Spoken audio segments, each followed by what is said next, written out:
Introduction. My name is Nim. I head up strategic partnerships for Arc Spaces. We are a flexible workspace provider. I'm actually based in Singapore.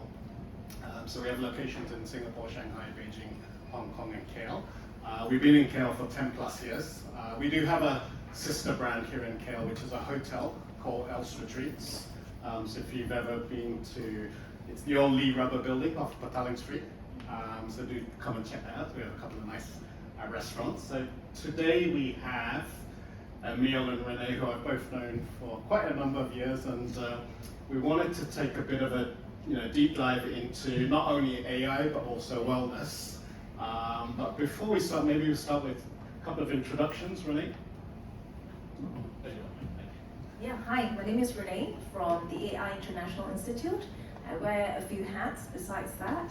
I run the day-to-day business at Hashtags, where we help businesses to scale up, venture build, and internationalize. And we constantly build ecosystems. So AIII is a think tank where we advocate for sustainable AI for humanity. We also build HER Entrepreneur, that is meant to inspire, educate, empower women entrepreneurs and leaders across Asia.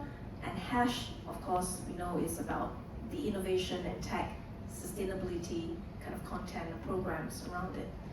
Yeah. So this is what we do. So we are advocates in quite a number of causes. And at the same time as we build communities, we actually help our clients connect with key network as they grow overseas. Yeah. Thanks, Renee. And Emile? Hi everyone, so my name is Emile. I'm the founder and CEO of Bodynetic. It used to be called the Posture Lab, so if you hear the name, you can already tell what we do. So we're basically like an online-offline solution for posture, chronic pain problems, where we basically integrate all our solutions right now into hospitality and work with corporates. So we've got basically the entire ecosystem of like the wellness journey for individuals or even professionals. So we do certifications, we certify people, and then we hire them, we put them into spaces. So spaces like in the hotels, and at the same time also running programs with corporates. And finally, how we tie all of this together is basically with our AI Fitness app. So AI Fitness app literally takes out the personal trainer, because we, having that AI in there helps you to do your training on your own, but at the same time it's also customized and built for you. Based on your issues that you're telling us about. And the reason why I'm in Malaysia is because we've already expanded into Malaysia, and we're working with quite a few hotel chains right now. And my man here, he's one of the guys that we're working with as well. Which hotel? Ramada. Oh, very nice. Ramada Suites, the KLCC. Just to kind of get a gauge for the group here, so how many of you are kind of active in the wellness space? Okay, we have 3, okay. And from an AI perspective, are any of you in that space at the moment of time? 1, 2, okay. And the rest, just I guess curiosity around that space. So I think we'll start with some questions. So I think, again, let me ask a question. So when it comes to wellness, how many of you are quite active with your own fitness regime? Do you go to like the gym quite a lot, or you tend to sort of work out at home? Okay. So I'll tell you a funny story, right? So when it was COVID, they called it phase 2 in Singapore. So it's when things went fully open, so we could do remote working, and I decided to do personal training. And the reason I chose personal training is the one point I could just put down my mobile phone. We could just focus on that hour. And as you can see, since we went back to the office, I've put on a bit of weight.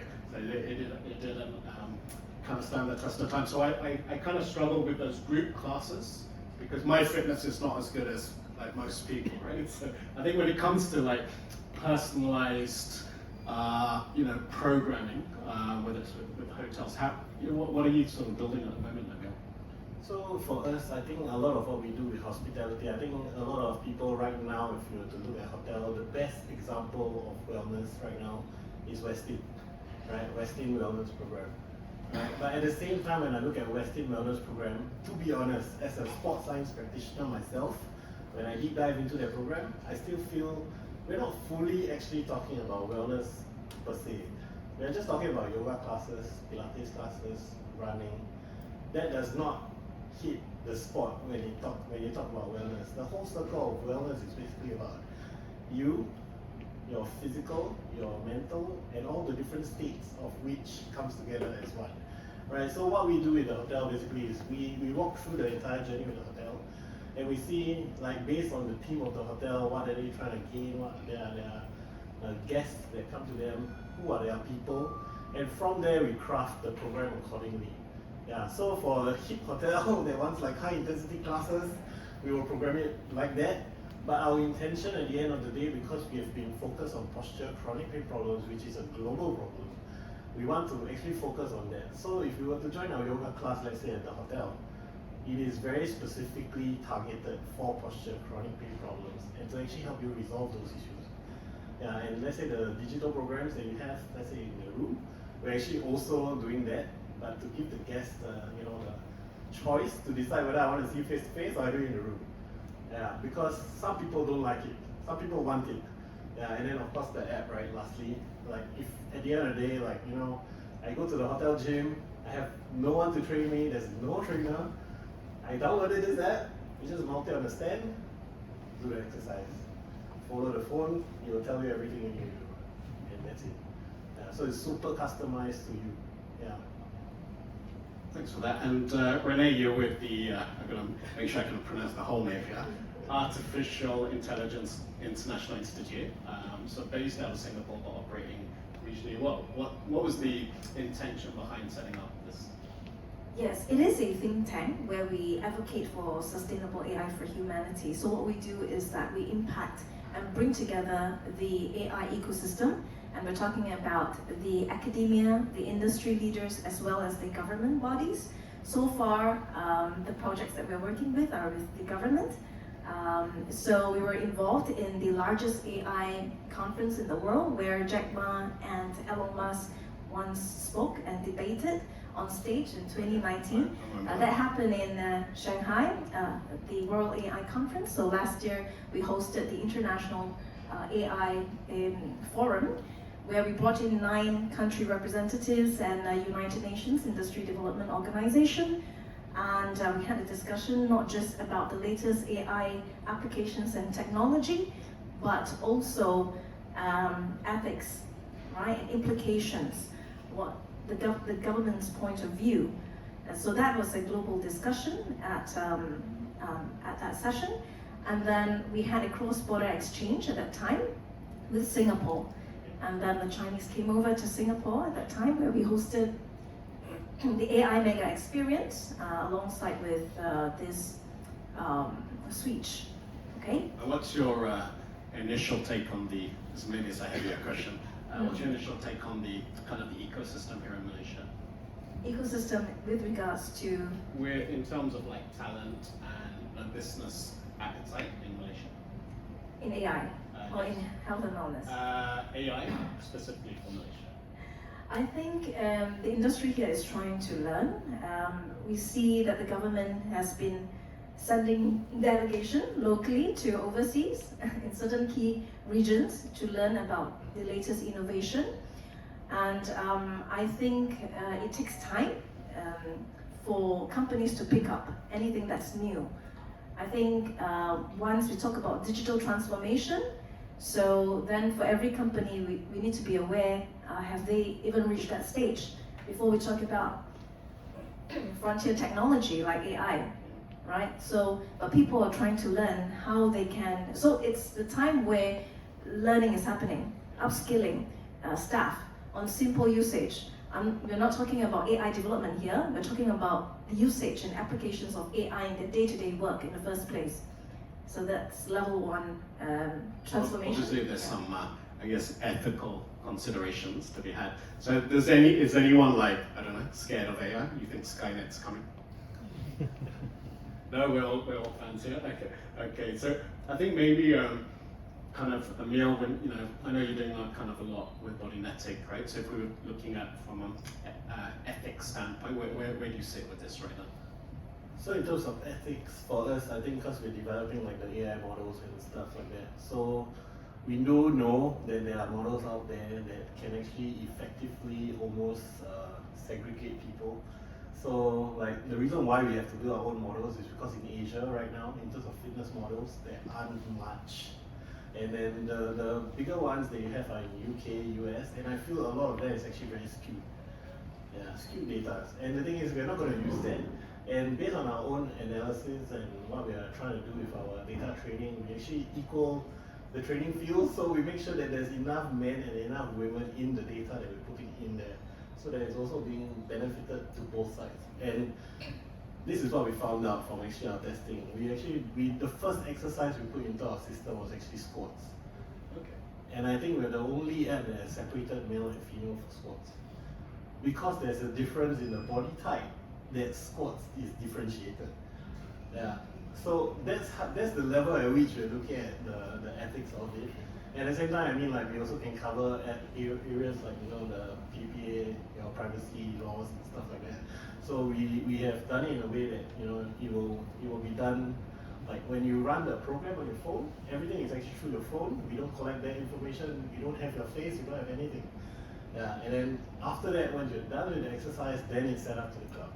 So we only get like summary data, we get like comments and all that kind of stuff, but we don't take any information from you other than what you're on board with, because that one is like general information we need to know to push you, right? But other than that, privacy related, yeah, we don't take it from you. So it's sort of like data sovereignty, right? Who has that, or owns that data? Control.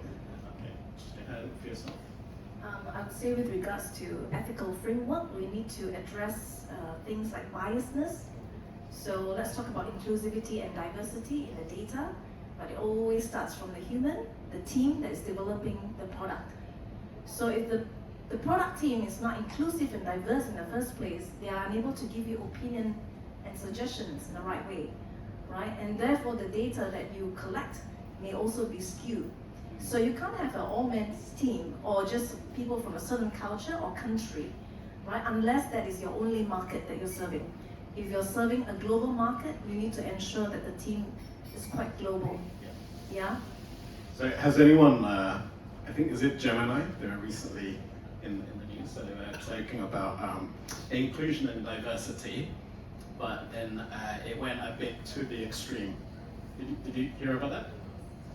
So I think they've taken that feature down. So basically, if you said, send me a photo of Elon Musk, he's not Elon, he's from a different nationality.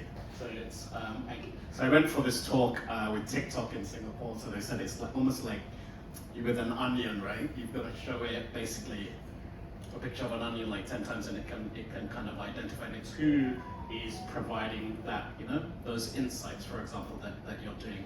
How do you ensure that it's the correct data that's being used? Hard question. This one is a little bit deep. Correct data. So for us, we have put in like our own parameters first. I think when we are building up the models for all exercises. So we don't want to plug from different places what exercise is, because I think the mentality of like what exercise is, a squat could be different to you, a squat could be different to me. But the moment we put in a parameter, it is now equal. And the thing is, like, we do it for every single exercise, and then we get both sides to really train up. And then as we launch and get it out in the market, what we want also is to make sure that we have a balanced field. Yeah. That's going to be hard for us, but we are definitely trying to make sure that we get enough data from both sides. Yeah, in a mixed group. Yeah, but we do have like for our own like a beta list. Actually, our entire beta list is super diverse. Our clientele ranges from like your corporates to the people that have, how do I say, what's that word for it?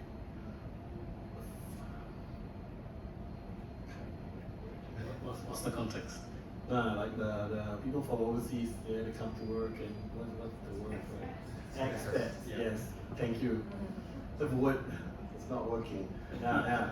expats, and then we've got like students, we've got a whole range. Our entire range starts from like 18 all the way up to like 40. Yeah, and it's a very mixed bag. So it's quite diverse. Which is good for us. And like there's a Chinese, Indian, Malay, Eurasian, Caucasian, Australian, New Zealand, like all the different mix, like within the APAC, which is our main focus also. So we're glad that we have that in our data, but of course, like I think when we launch, it's also still make sure that there's enough of that information coming in from different demographics. Okay. And then on top of that, I think in terms of the inclusivity and what we're doing is basically we're also making this, we're enabling and making it more accessible for like people with disabilities. So we work with, we've actually already tested this with people with autism, with one of the Singapore companies, and actually 70% of them came back to us and said, I would want to use your app at home. Because a lot of them find exercising just outside a problem. But being able to exercise at home, do simple exercises is already one step ahead to preventing a second disability, which most people with disabilities often tend to get.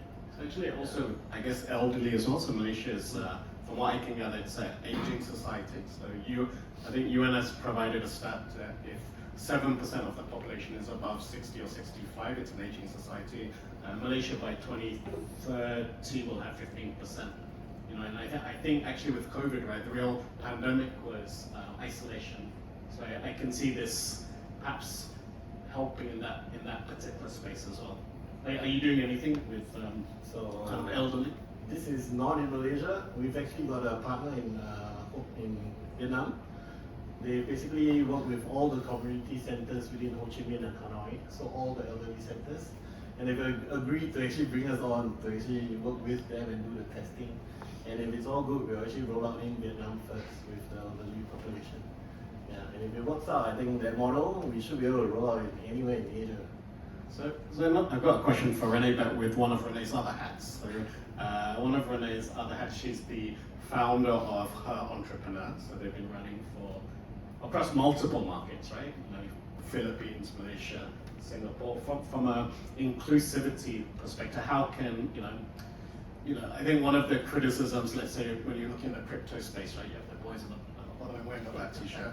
You have like the crypto boys clubs, right? And it's how do you ensure inclusivity? Because this is a new space for a lot of people, right? So how would you ensure that it's more inclusive for people that are looking to utilize this or come into the space?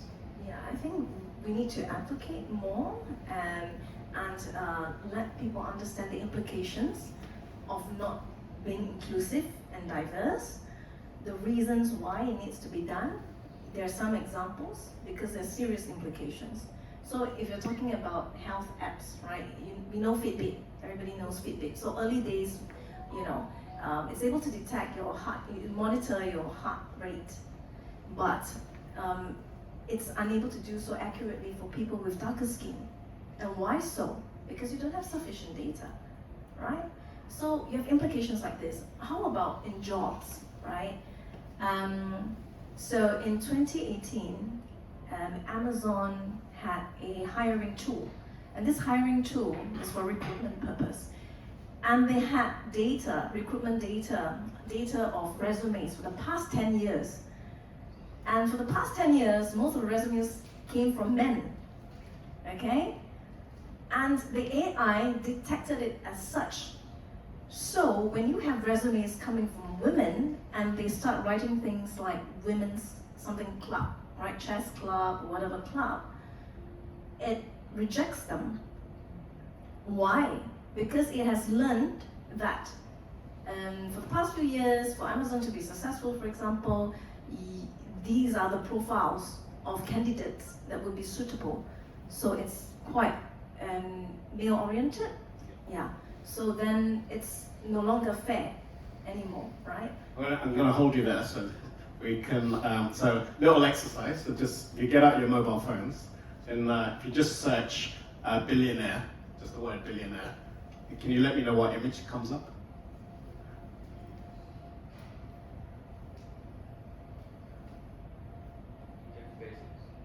Jeff Bezos, okay, who else?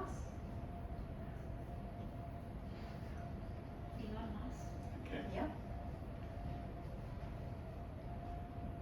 All right. right, 2 guys so far. Let's have 2 more. Oh, Oprah Winfrey. Bill Gates. Bill Gates. Yeah, so typically, so I'll give you another example, right? So search person eating noodles.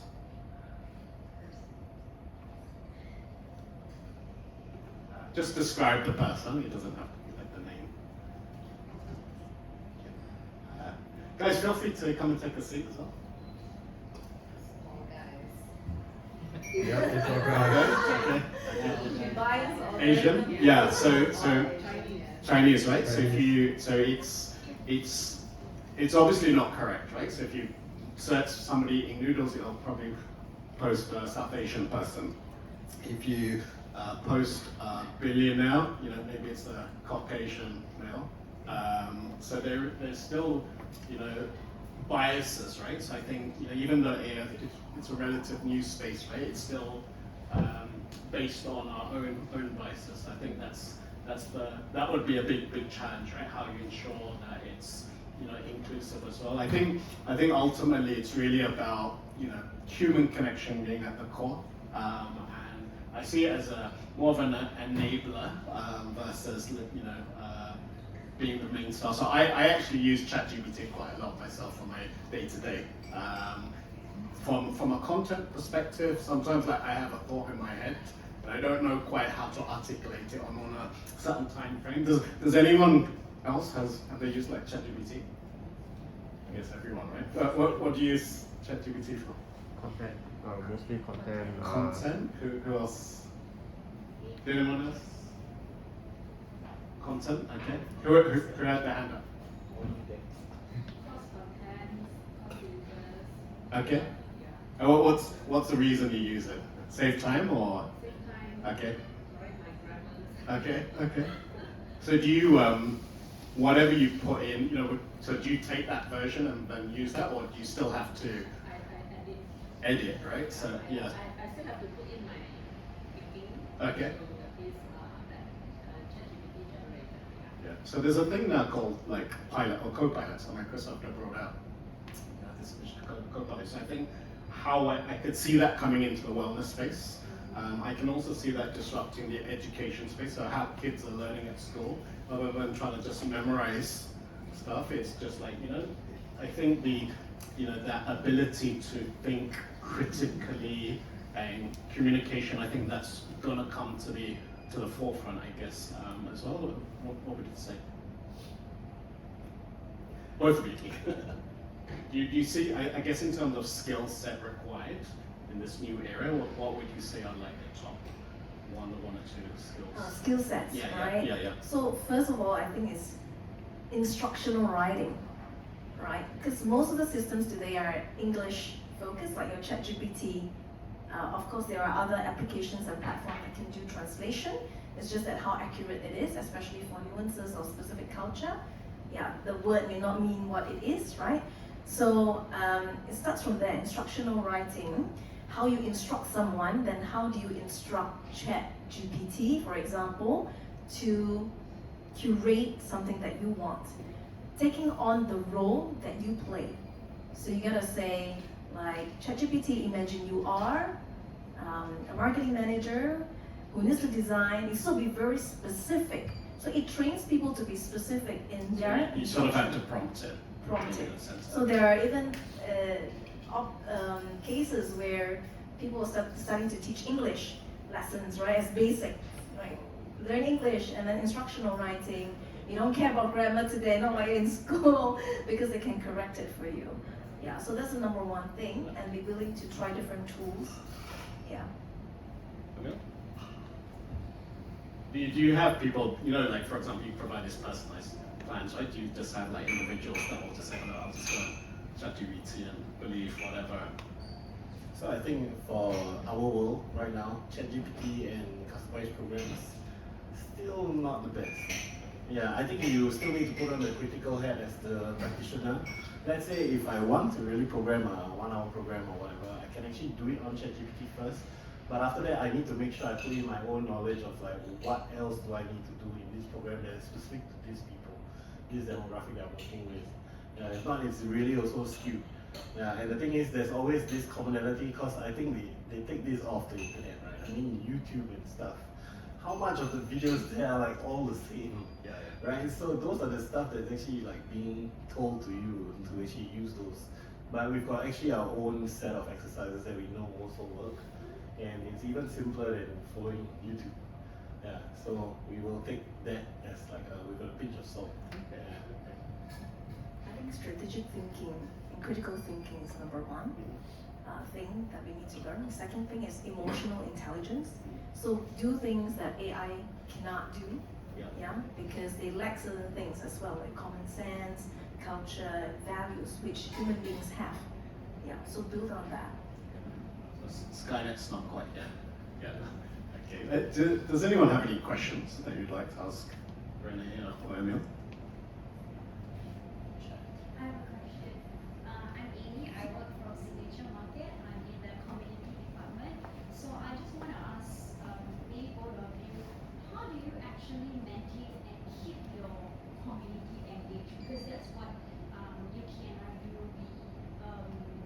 We really want to keep our community engaged and close and have a safe space for them to actually open up as well. Because we are looking into the wellness space as well. Yeah. Yeah, so regular engagement is really important. So we started HL Entrepreneurs since 2017. So for many years now, we have regular programs. Now even every month we have our LearnX network sessions as well. And we have flagship conferences where we welcome people from the community to attend so they can cross-attend. And then spread the word and grow the community by having leaders in different places. So you can have advocates in different countries to help you grow. Yeah, so I think it depends on the purpose of the community. Is it just to sell something, or the community is to just engagement? Is it content, or what? I think having that purpose in mind is important. I can wear my community. So I used to run a co-working brand. So it's our sister brand. It's called The Co. So we used to operate in Malaysia actually, in Bangsa. So those of you that remember, we're very old school co-working. We were the first digital hub in Malaysia as well with Index. I think community is really at the core. It's about human connection. So I look at, for example, AI. If there's some sort of matching service, matching ability, I think that's how you can embrace the AI. But what I have experienced, a lot of it is on social. You know, that it's people that you have similar values, shared experiences, that you can come into an environment like this or a cafe, sports club, and you can connect. And like Renee said, yes, events, make sense, but events does not equal community. You can have a community with 3 people. You can also have a community with 10,000 people. So it really depends on what the overall objective is. Is it to value add a business? Is it more in terms of a peer-to-peer support network? So there's certain, let's say, minority groups where you don't necessarily get that wider support. So sometimes that's where, think of, when you go to a church, typically you don't change your church, or if it's your favorite football club. You see, through thick and thin, and through multiple touch points or connections, you form stronger relationships. I guess, maybe you could add. Oh, Renee has Emile.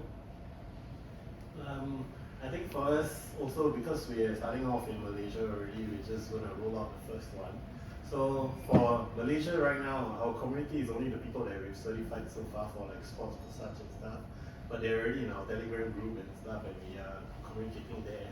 But what we are doing now, on the site, before we even launch, is that we are looking for specific brand ambassadors that we can bring in. And what we are also telling them is that, apart from posting about join this yoga class thing, that's not the point. We actually want them to educate the people about the purpose and why you should be doing this. It's not also about the money aspect of it, but more of really engaging, educating, getting them to understand the wellness and understanding deeper on what we are there for. Yeah, if you join our Telegram group and you have never come to our sessions, it's fine. Yeah, because in the long run, we're still going to push resources, stuff like that, and to educate people. And I think education is what's lacking. Yeah, and that's the area that we want to focus on. And once we've gotten there, I think that's when people's minds start to switch and they start to ask, what else can I do? You know, ask deeper questions on like how can I do it, you know, on my own as well. And then they start researching, and that's where we start to see the community come together. And then at the same time, once we've got that going, then we want to build like the events around it, workshops around it. But some of it can even be free. Like, to be honest, like we're totally open to even running free events to just get people in. Because sometimes, like the moment we put like you hang the money there, it's like nah, deterrent. But once it's free for some people, like they come in, if you're a newbie, you're fresh, it's like we just want all ranges of people. And I think you've got two moving parts. You've got the human technology, and I think it's using tech as a way to enhance, you know, an existing experience. Last one. And on our app, we basically also built up a community page for interest groups, specifically, let's say if you're interested in like learning more about like yoga, even posture related issues, you can join those groups, have discussions there, and of course someone there will moderate it, but there will always be someone there to like help with the process of your learning journey. Any other questions? Yeah. So do you hire yoga teachers and fitness instructors locally? All local. All local. Yeah, none are from Singapore. Oh dear. None are from Singapore. Because they're not good, or? No. Like for me, I believe where I drop my pin, Yeah. I should hire only the locals. I work with the local people. I mean, I can bring in my expertise from Singapore. We train you first, give you the additional layers of like what we already know, and thereafter it's like you'll run the show, like, and then we'll run the consistent like rounds of like training and updating, learning new things. Yeah. So the reason why I'm asking is because I own a yoga studio, and I know that like it's become a lot harder for my yoga teachers to find work. First off, they're getting a little tired is one thing. Driving around Kuala Lumpur is very hectic, busy, tiring, stressful, expensive. And I've been wondering how they could level up. And that's the reason why I decided to check out this talk on AI. Thanks for coming. Huh? Thanks for coming Of down. course. You know, so yeah, and how do you vet them? Your fitness instructors, your yoga teachers, your holistic practitioners, how do you, what is My the, first interview is basically run the session for me. they run the session, of course. That's the first interview. Right. You don't need to talk to me about anything. Your CV to me, to be honest, is just a piece of paper. It's like, please run the session. Yeah, that's exactly how I run my Educate me. business. Yeah, I mean Teach it that's all. how our world works, like practitioner wise. I mean, sports massage therapists, physios. If you don't know what you're talking about, don't tell me I should hire you. You should be updating yourself. Make sure you're like understanding what you're really teaching and educating people. Right. Yeah, because if you do with human bodies, it matters big time. So I came late. Where does the AI come about? Our AI fitness app. Actually, we can chat. Okay. Offline. Yeah. Okay, thanks for that question. I would like to back to community part. So you mentioned about the community leaders or managers for the certain locations, and I think this is the core to keep people engaged. What is your thoughts about could it be AI community manager, not a real person, but something that pull everybody and make them engaged? Yes, I think we can talk about human AI collaboration in a lot of the work that we do, besides in this case, right? That is possible. So you can have human coaches, human instructors, but you have limited time. And you need efforts to keep repeating the same thing again and again just to provide an impact to groups of 10. And then when is it going to end, right? How can you amplify that entire experience? So you could leverage on AI. So the thing is that coaches can work with AI to train the AI to understand, but of course you need practitioners, a panel of practitioners to agree. So you have associations and board, right? That's why they are there, to agree that what is right, what is wrong, and whether it is safe, right? Being transparent on how the platforms work and how they utilize data of the users, and And you know, because practitioners have different background, yeah? If you talk about holistic practitioners, there are all kinds. So some may disagree with some. So there must be a committee to agree what is right and what is wrong, what is safe, what is dangerous. Yeah, so that must be curated. So on the human AI collaboration, that is possible. So you can also have AI coaches, or you call that AI Agents, community AI, agents, AI. managers. So what they can do, so chatbots before are quite, you know, fixed, right? They just answer you in a certain way. But now it can be personalized based on your preferred maybe type of coach or person that you want to interact with. You can choose the persona of the person that you want to interact with. But for a real manager, you can't change the manager. Say, I don't like this manager the way they handle me, but I want to choose this particular AI manager. This is how they communicate with me, right? So in sports, right, people look for different types of coaches. Some people work well with coaches who are like, go, you gotta, do more. 5 more push-ups, 10, 50, right? But some people don't like it this way. They like it gentler. It's like, no, I believe you could do much more. Let's try this, you know? So you have matching, right? You can, with the algorithms that you build, you can then match the user with the right type of manager or coach. So this can be done, human AI collaboration. I think that is the future. I think just to add to that point, so let's say you've got introverts and extroverts, right? So if you invite an extrovert to the party, they feed off people's energy. You know, they're very social animals by nature. If you put an introvert in that social capacity, right? Sometimes they may have some anxiety, and it actually depletes their energy. So when it comes to, I guess, engagement with community, you have some amazing community managers, and when you're building out communities, often the biggest challenge is scalability, because you could have a really good person in KL, and then there's a market opportunity in Ho Chi Minh, but you don't have that person can't be in 2 places at the same time. So I think that's where I can perhaps see, with the AI agents, where you get the best in class, and it complements that level of human experience. How about yourself, Emile? What's your...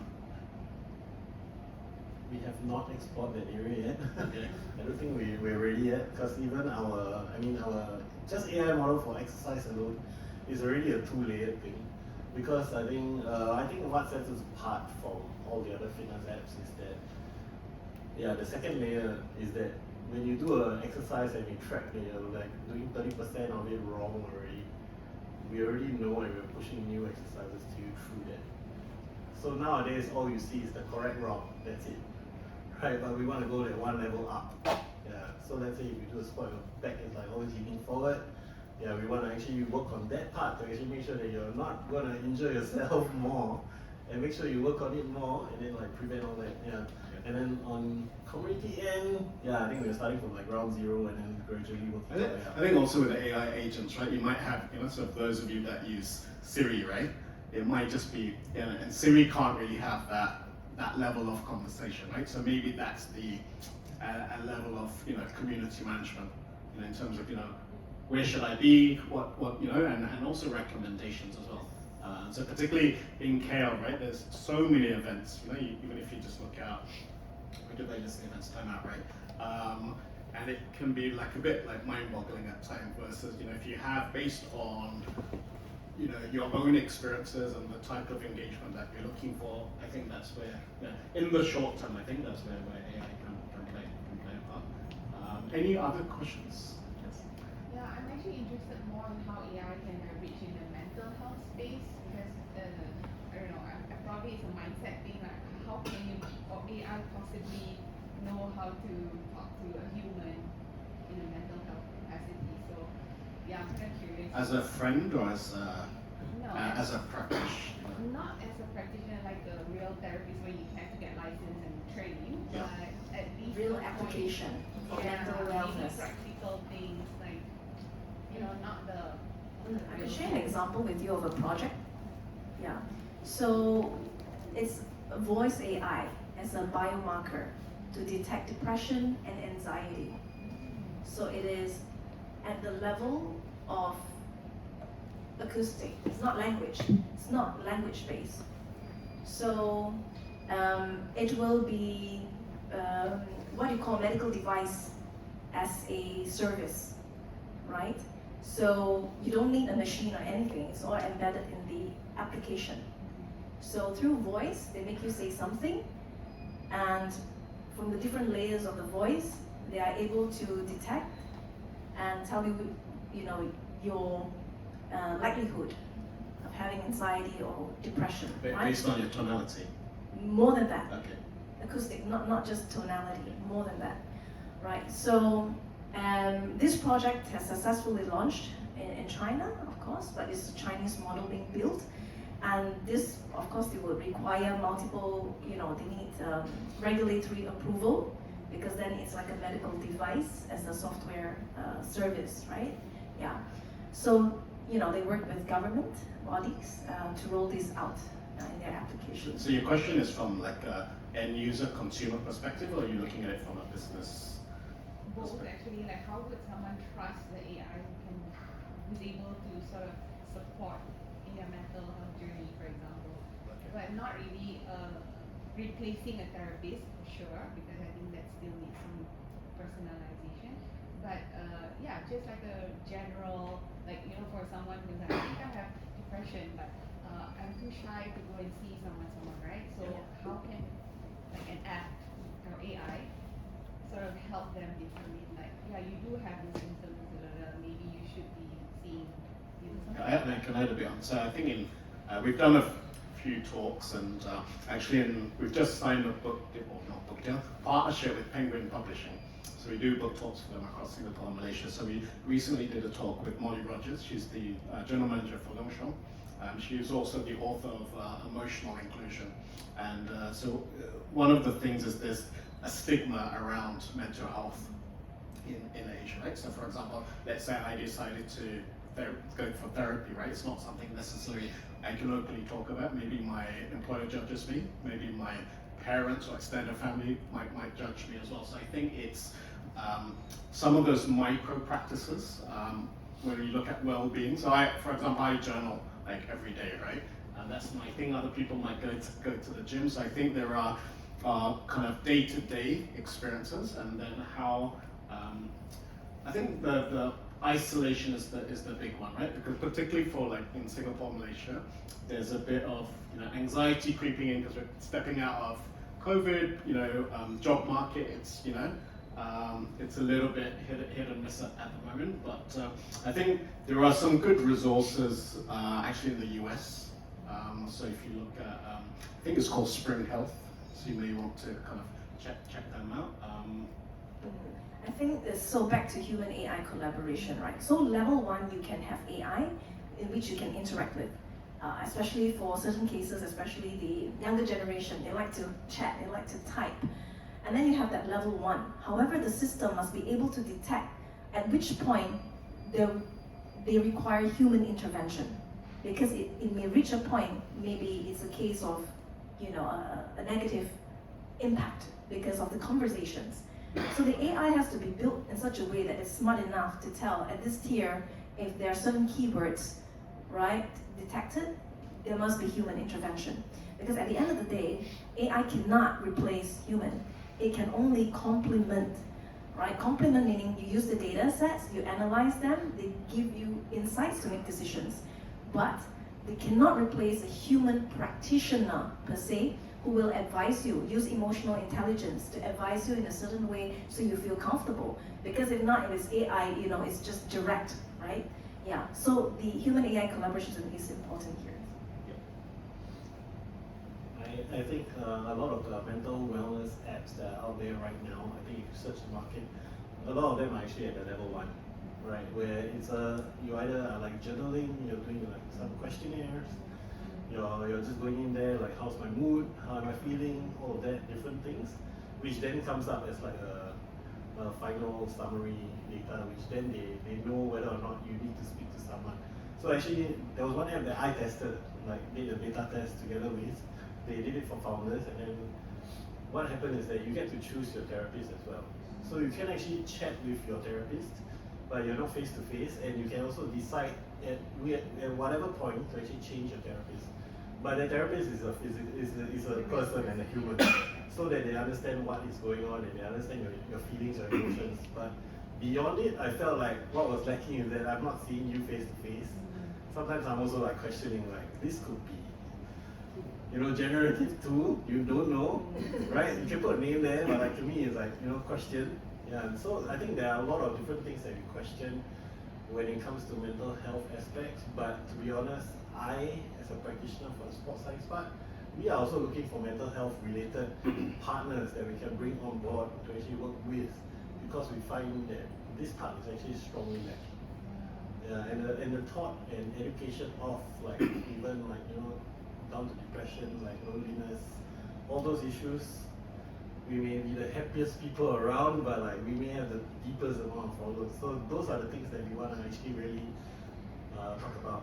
And yeah, so. Any other questions? Let's come back to the same question.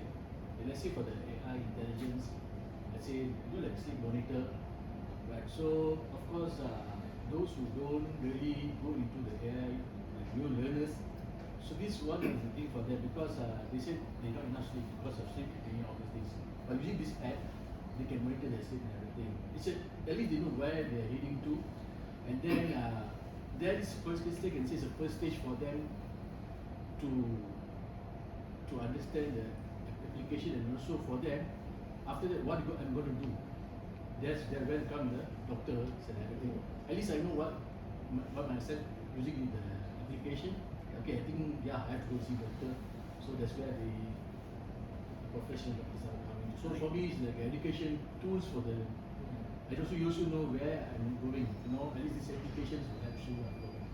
I think right now it's like one-way traffic, right? Yeah. I think if you're looking at bringing back to Microsoft the Copilot, right? Maybe that's where it's it can assess like your mood, and it gets a sense of what gives you energy. And you have I'm just kind of waffling here, but it's I think mental health encompasses a lot of different things.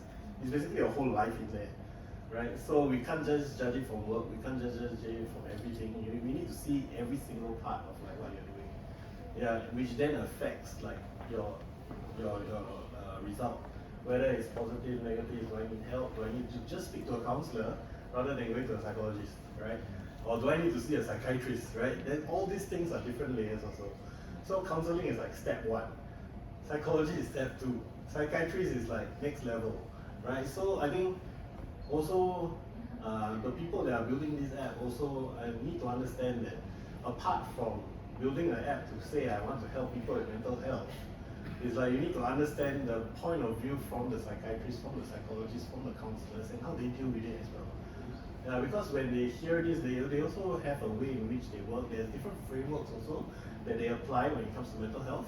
So if we have these frameworks and if they can be built in, then there's something they can do that can rely on AI, totally. But right now I would say it's impossible still. Because for myself, even in our own app, we will also have enough red flags. I will send you an alert and like, please come see a professional. We are located here. Yeah, so it's still human at the core. Yes, because at the end of the day, if we think you're going to injure yourself, then please come see us. Let us educate you face to face, tell you all the issues that you may have, and then from there we can keep back into that. Yeah. Any last questions before we wrap up? No? But yeah, thank you everyone for coming down today. Feel free to kind of keep in touch with, if you are on LinkedIn, feel free to sort of keep in touch. And Emile and Renee are going to be around for a bit if you want to mingle with them as well. Thank you. Yeah. And there's some nibbles behind you as well if you're hungry. I think do you want to do like a group photo? Yeah.